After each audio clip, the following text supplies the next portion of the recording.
Middle east में एक साथ कई मोर्चे पर लड़ रहे इजरायल के तेवर ढीले पड़ते नहीं दिख रहे हैं। युद्ध विराम के दुनिया भर से पड़ रहे दबावों का उस पर कोई असर नहीं दिख रहा है। इजरायली सेना ने कहा है कि वो 7 अक्टूबर के नरसंहार के लिए जिम्मेदार सभी आतंकवादियों का पीछा करना जारी रखेगा और इजरायल को धमकी देने वाले किसी भी व्यक्ति के खिलाफ कार्रवाई करेगा। गौरतलब है कि लेबनान में हिजबुल्लाह के ठिकानों पर इजरायल की भीषण बमबारी जारी है। यहाँ इजरायली सेना जमीन और आसमान दोनों जगहों से मौत बरसा रही है। इजरायली सेना IDF ने हिजबुल्लाह के 200 ठिकानों पर बमबारी की बात कही, जिसमें 60 लड़ाकों की मौत का दावा किया गया।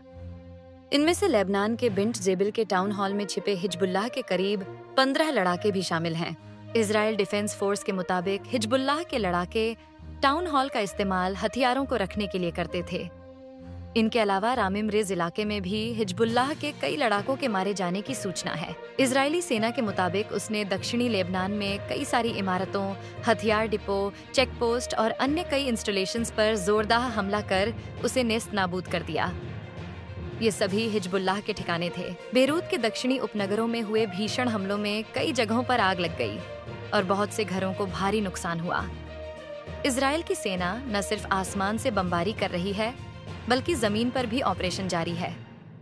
हालांकि इस ऑपरेशन के दौरान इजरायल को भी नुकसान उठाना पड़ा है।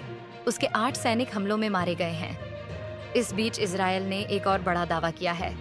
इजरायल डिफेंस फोर्स ने गुरुवार को कहा कि गाजा में 3 महीने पहले एक हमले में हमास के 3 सीनियर लीडर मारे गए थे। IDF ने सोशल मीडिया प्लेटफॉर्म X पर पोस्ट में कहा कि गाजा पट्टी में हमास सरकार के प्रमुख रावी मुश्तहा और हमास के राजनीतिक ब्यूरो के सुरक्षा विभाग को संभालने वाले समय अल सिराज और एक कमांडर सामी ओदेह की मौत हो गई।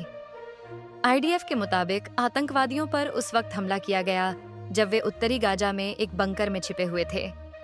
पिछले साल 7 अक्टूबर को हमास के लड़ाकों ने इजरायल पर हमला कर 1200 लोगों की बर्बर तरीके से हत्या कर दी थी और 25 से ज्यादा लोगों को बंधक बना लिया था। इसके बाद इजरायल ने गाजा में हमास के ठिकानों पर बमबारी शुरू की, जिसमें अब तक 41,000 से ज्यादा लोगों की मौत हो चुकी है।